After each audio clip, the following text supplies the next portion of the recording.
नमस्कार दोस्तों।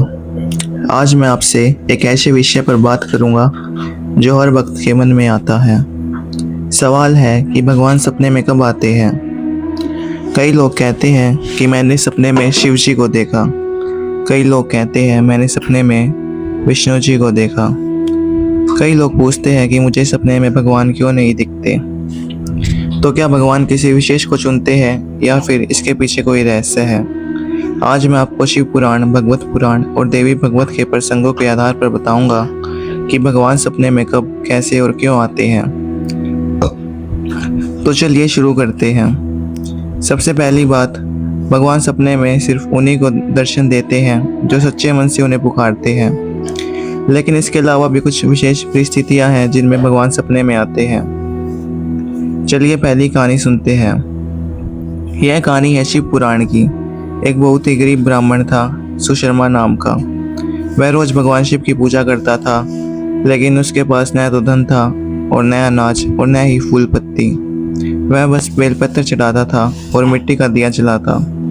लोग उसका मजाक उड़ाते। एक पड़ोसी ने कहा, तेरी पूजा का कोई फल नहीं होता, शिव जी तुझे कभी दर्शन नहीं देंगे। सुशर्मा दुखी हो गया। उस रात वह भगवान शिव के चरणों में गिरकर रोने लगा। रोते रोते उसे नींद आ गई और तब सपने में क्या हुआ, भगवान शिव प्रकट हुए। उनके गले में सर्प, माथे पर चंद्रमा, 3 नेत्र। वे बोले, सुशर्मा, मुझे फूल पत्ती नहीं चाहिए, मुझे तो तेरे मन की शुद्धि चाहिए। तू मेरा सच्चा भक्त है, आज से तेरा कल्याण होगा। सुशर्मा की आंखें खुली तो उसने देखा उसके सामने भगवान शिव का एक छोटा सा शिवलिंग रखा था। उसने कभी उस घर में शिवलिंग नहीं रखा था। वह सपना सच हो गया था। तो पहला नियम, जब भक्त का मन पूरी तरह टूट जाता है, वह दुनिया से निराश हो जाता है और सिर्फ भगवान को पुकारता है, तब भगवान सपने में आते हैं। सुशर्मा के पास कुछ नहीं था, लेकिन उसकी भक्ति सच्ची थी और सच्ची भक्ति को भगवान कभी नहीं तोड़ते। अब दूसरी कहानी। यह कहानी है भगवत पुराण की। एक राजा हुआ करता था, राजा नल। वह भगवान विष्णु का परम भक्त था। एक दिन राजा के राज्य में अकाल पड़ा। 3 साल तक बारिश नहीं हुई, सब कुछ सूख गया। राजा ने हजारों यज्ञ किए, लाखों दान दिए, लेकिन अकाल नहीं टला। राजा ने सोचा, मैं असफल हो गया, मैं प्रजा की रक्षा नहीं कर सका। वह महल में अकेला बैठकर रो रहा था। उसे रात उसे सपना आया। उसने भगवान को देखा, भगवान विष्णु जो शेषनाग पर विराजमान थे। वे कह रहे थे, राजा नल, तूने सब कुछ किया, लेकिन एक चीज छूट गई। तूने मुझे पुकारा नहीं। तुमने यज्ञ किए, दान किए, लेकिन मुझसे कभी कुछ मांगा नहीं। राजा ने सपने में कहा, प्रभु मैं कैसे मांगू, मैं राजा हूँ, मुझे तो प्रजा की सेवा करनी है। भगवान बोले, यही तुम्हारी सच्ची भक्ति है। कल सुबह तुम उस बरगद के पेड़ के नीचे जाना, वहां तुम्हें एक शिला मिलेगी, उस शिला की पूजा करो, बारिश होगी। राजा की आंख खुली, उसने वैसा ही किया और अगले दिन बारिश हुई। राज्य हरा भरा हो गया। तो दूसरा नियम, जब भक्त कर्म करता है लेकिन भगवान को भूल जाता है, तब भगवान सपने में याद दिलाने आते हैं, राजा नल, तूने सब कुछ किया, लेकिन भगवान को पुकारना भूल गया। इसलिए भगवान ने सपने में उन्हें मार्गदर्शन दिया। अब तीसरी कहानी। यह कहानी है देवी भागवत की।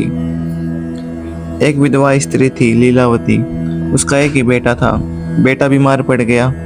डॉक्टरों ने हाथ खड़े कर दिए। सबने कहा, अब इसका कोई इलाज नहीं।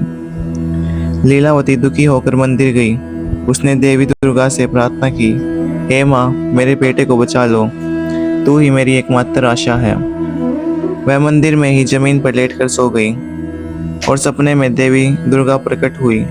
देवी ने कहा, लीलावती, तेरे बेटे की बीमारी का कारण तेरे कोई पिछले जन्म का कर्म है, लेकिन तूने मुझे सच्चे मन से पुकारा है, इसलिए मैं तेरी रक्षा करूंगी। कल सुबह तेरा बेटा उठेगा और स्वस्थ होकर उठेगा। सपना समाप्त हुआ और लीलावती की आंख खुली। वह घर पर गई। उसने देखा उसका बेटा बिस्तर पर बैठा था, पूरी तरह स्वस्थ। तो तीसरा नियम है, जब माँ या बाप अपने बच्चे के लिए सच्चे मन से प्रार्थना करते हैं, जब उनके पास कोई और सहारा नहीं बचता, तो भगवान या देवी सपने में आकर उन्हें आश्वासन देते हैं। अब आप पूछोगे, ये सब तो ठीक है, लेकिन मुझे सपने में भगवान क्यों नहीं दिखते? शास्त्रों के अनुसार 3 कारण हैं। पहला कारण, मन में शुद्धता नहीं है। तुम्हारे मन में क्रोध, लोभ और ईर्ष्या है। जब तक यह रहेगा भगवान सपने में नहीं आएंगे। पहले मन को साफ करो। दूसरा कारण, तुम सोते समय बहुत थके हुए होते हो। तुम्हारी नींद बहुत गहरी होती है या फिर बहुत उथली। भगवान तब आते हैं जब तुम्हारा मन शांत हो, नींद की उस अवस्था में जहाँ तुम न जाग रहे हो न पूरी तरह सो रहे हो। तीसरा कारण, तुम्हें भगवान की याद नहीं होती। दिन भर तुम सोचते हो, वही सपने में आता है। यदि दिन भर तुम पैसा, मोबाइल, गपशप, टीवी सोचते हो तो सपने में यही आएगा। तो दोस्तों याद रखना, सपने में भगवान को देखने का एकमात्र सूत्र है, भगवान को अपने मन में बसाओ, सच्चे मन से पुकारो, किसी से बैर मत रखो, माता पिता की सेवा करो, गरीबों की मदद करो। अगर भक्तों आप भी भगवान शिव जी के सच्चे भक्त हो तो वीडियो को लाइक और चैनल को सब्सक्राइब करना मत भूलिएगा।